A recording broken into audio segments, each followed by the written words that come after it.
Hello everyone. বৰ্ণালীৰ সৰু পাকঘৰলৈ আজি বনাবলৈ লৈছো কই মাছ। এয়া চাওক, একদম জিয়া কই মাছ। তো আজি মই বনাবলৈ লৈছো তেল কই। মই মাছ কেইটা এনেকে বাছি ধুই আনিলো। কেৰাহী গৰম দি দিছো। এতিয়া দিম সৰিয়হ তেল। মাছ কেইটা নিমখ হালধি সানি লম। মাছ কেইটা বেছি কৰাকে নাভাজিম, অলপ কমকে ভাজিম।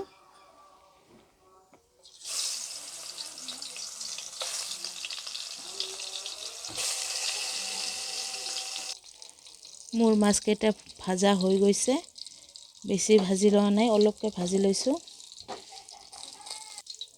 তেল কোৰ কাৰণে মই মছলা লৈছো।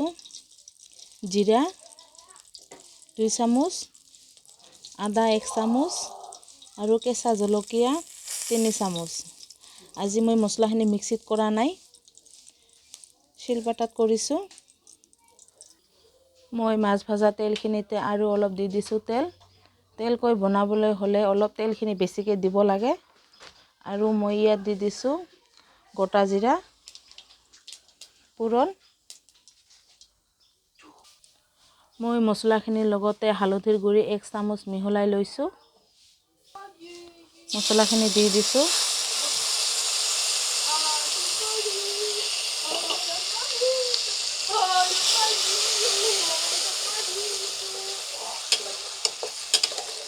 মছলাখিনি মই 4 পৰা 5 মিনিট ভাজি লম। সোৱাদ অনুযায়ী দিছো নিমখ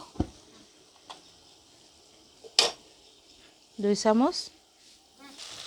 মছলাখিনি ভাজি থাকোতে অলপ এড কৰিছো পানী।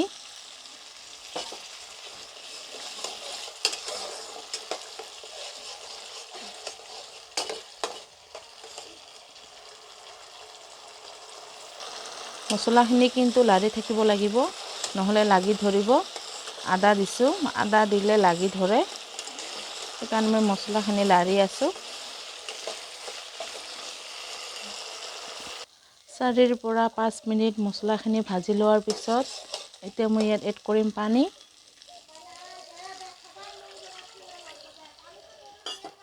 এতিয়া মই ইয়াত এড কৰিছো পানী।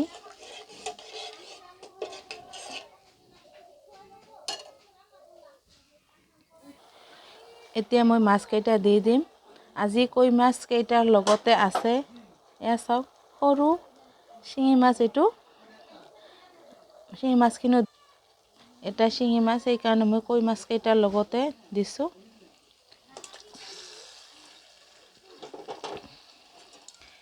এতিয়া মই মাছ কেইটা দি আৰু 3 পৰা 4 মিনিট উতলি লম। হৈ গ'ল আজি মোৰ তেল কই। গেছটো বন্ধ কৰি দিছো। এয়া চাওক। তো বন্ধুসকল চাওক, মই কই মাছখিনি কেৰাহীৰ পৰা ঢালি লৈছো। আপোনালোকে এনেকে ঘৰত বনাই টেষ্ট কৰি চাব। আৰু মোৰ ভিডিঅ'টো ভাল লাগিলে লাইক কৰিব, কমেন্ট কৰিব আৰু সাবস্ক্ৰাইব কৰিব। ধন্যবাদ।